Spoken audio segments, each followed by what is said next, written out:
কাউকে কষ্ট দিয়ে তার জীবনে সমস্ত সুখ কেড়ে নেওয়া খুব সহজ, কিন্তু তাকে হাসিয়ে তার জীবনে সমস্ত সুখ ফিরিয়ে দেওয়াটা অনেক কঠিন। আসসালামু আলাইকুম, সবাই কেমন আছেন? আশা করি ভালো আছেন। এদিকে আমরাও ভালো আছি আলহামদুলিল্লাহ। আমি সাথে একটা দোহার থেকে বলছি। সাথে একটা চ্যানেল থেকে আপনাদের সবাইকে স্বাগতম। তো প্রতিবারের মতো আজও একটি ব্লগ ভিডিও নিয়ে হাজির হয়েছি। আশা করি আমার এই ভিডিওটি আপনাদের খুব ভালো লাগবে। তো কোথাও স্কিপ করবেন না, ভিডিওটি জুড়েই থাকবেন। হয়তো কোনো দিক থেকে আমার ভিডিও ভালো লেগে যেতে পারে, আর যদি বেশি ভালো লেগে যায় সাবস্ক্রাইব করে চ্যানেলের পাশেই থাকতে পারেন। তো সকাল সকাল উঠে আমি নাস্তাটা করে নিয়েছি অফ ক্যামেরায়, আর এখন বাসায় যে কিছু গোছানো কাজ আছে সেগুলো সেরে নিচ্ছি। তো আমার রুম 3টা বেডরুম, একটা ড্রয়িং রুম। তো 3টা রুমই এখন গুছিয়ে নেব। এর মধ্যে আমার রুমটা আমি গুছাচ্ছি, সেটাই শেয়ার করছি। তো প্রথমে ছিল সাদা চাদর, সেটা 2 দিন ছিল, সেটা ময়লা হয়ে গেছে। সাদা চাদর এমনিও বেশি দিন থাকে না, ময়লা হয়ে যায়। তো এটা পাল্টে এখন লাল কালার একটা চাদর পেতে নিলাম। আর এই চাদরটা নতুন না, কয়েকবারই পাতি। আসলে এই কালারটা অনেক ভালো লাগে আমার, লাল কালার। হলুদ কালারও ভালো লাগে, সাদা কালারও ভালো লাগে।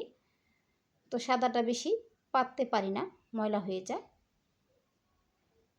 তো লাল কালার চাদরটা পেতে নিলাম, দেখতে অনেকটাই ভালো লাগছে। তো এখন জানালা যে পর্দাটা ছিল সেটাও সুন্দর করে গুছিয়ে নেব। আর ওই সাইডটায় একটা ফুলের টব ছিল, সেটাও রেখে দিলাম সৌন্দর্যের জন্য। আর এখন রুমগুলো সুন্দর করে ঝাড় দিয়ে নেব। তো সকালে একবার ঝাড় দিয়ে আমি সকালের কাজটা করি, রান্না বান্না, আর তারপরে সকালে নাস্তা খাওয়ার পরেও রুমগুলো গুছিয়ে রুমটা আমি ঝাড় দিয়ে নিই। তাহলে আমার দুপুরে রান্না করতে অনেক ভালো লাগে, যে সবগুলাই আমি গুছিয়ে নিয়েছি, এখন মনের সুখে রান্না করি। যেহেতু এই রুমটাই আমার, এটাই শান্তির জায়গা, এটাকে গুছিয়ে রাখলে অনেক ভালো লাগে। তো পরিপাটি করেই আমি রুমগুলা গুছিয়ে নিয়েছি। তো আমার রুমটা কীভাবে গুছিয়েছি সেটাই শেয়ার করছি। এদিকে আমার ড্রেসিং টেবিলটা আমি হালকা পাতলাভাবে গুছিয়ে নিয়েছি। তো আমি ছোট্ট একটি রুম, আমার বেডরুম, সেটা আমি গুছিয়ে নিলাম। তো কেমন হয়েছে যদি ভালো লাগে লাইক দিবেন, সুন্দর একটা কমেন্ট করবেন, আর বেশি ভালো লাগলে সাবস্ক্রাইব করে চ্যানেলের পাশে থাকবেন।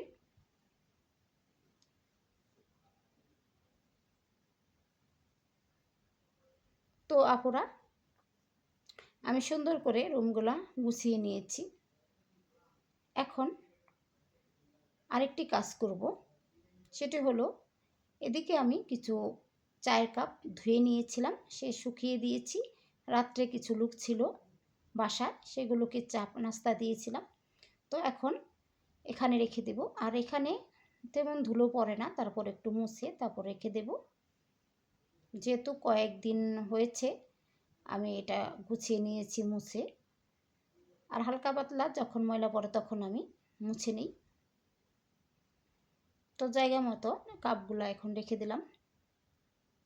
তো নিচের সাইডটাও আমি ভালো করে একটু মুছে আবার গুছিয়ে নেব। আসলে এই কর্নার শোকেসটা আমার অনেক স্বপ্ন ছিল যে আমার একটা কর্নার শোকেস থাকবে। তো আমি যেভাবে বলেছি সেভাবেই আমি কর্নার শোকেসটা বানিয়েছি। আর এই ছবিটা আমার ছোট ছেলে ছোটোবেলার, তো এটা এখানে রেখে দিলাম। তো বাচ্চাদের খেলনা হালকা পাতলা সেটা একটু গুছিয়ে নিচ্ছি এদিকটাতে।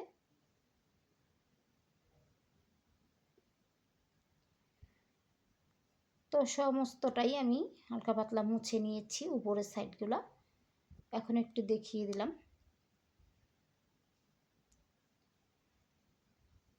আর এদিকে আমার যে ড্রয়িং রুমের পর্দা ছিল সেগুলোর মাঝখানে আমার বেডরুমে যে পর্দা ছিল সেগুলো দিয়ে দিয়েছি।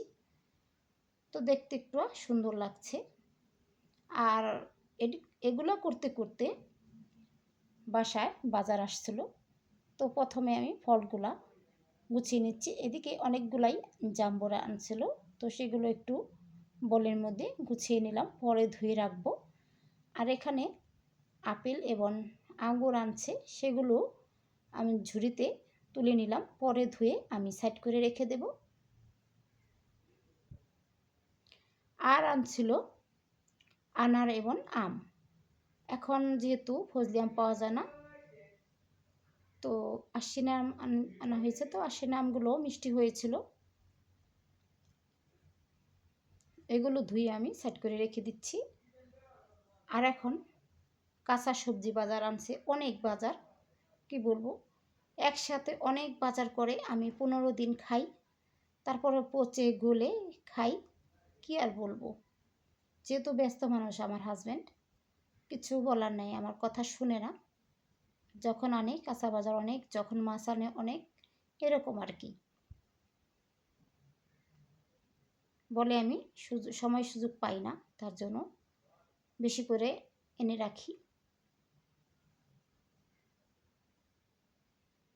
তো আমরাও আনছে ডাল দিয়ে খাবে বলে। তো সমস্ত বাজারটা আমি এখন দেখিয়ে জায়গা মতো গুছিয়ে রাখবো। আর এগুলো আমি অবশ্যই ফ্রিজে রেখে দেব। তো এখন রান্নাটা করে নিয়েছি। আর রান্নাটা করে নিলাম অফ ক্যামেরায়। পাট শাক রান্না করেছি, আপনাদের দেখিয়ে দিয়েছি পাট শাক। আর এখানে আলুর ঝোল রান্না করেছি অল্প করে, আজকে কোনো মাছ রান্না করিনি। আর ঘন করে পাতলা ডাল রান্না করেছি। তো আজকে এই পর্যন্তই, রান্না বান্না তেমন দেখালাম না। আর এখন এক জায়গায় রুগী দেখতে যাব, তো তার জন্য কিছু ফল আনা হয়েছে।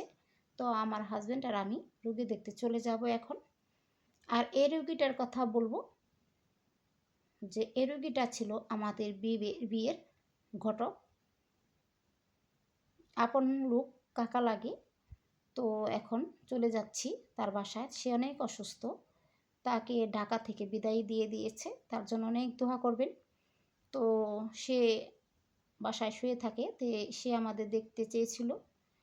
আর এই কাকার ছেলে আমার হাজব্যান্ডের দোকানে কাজ করে, তার জন্য মানবতার খাতিরে তো অবশ্যই তাকে দেখতে যেতে হবে। তো প্রথমে সে দেখে অনেক কান্না করেছিল।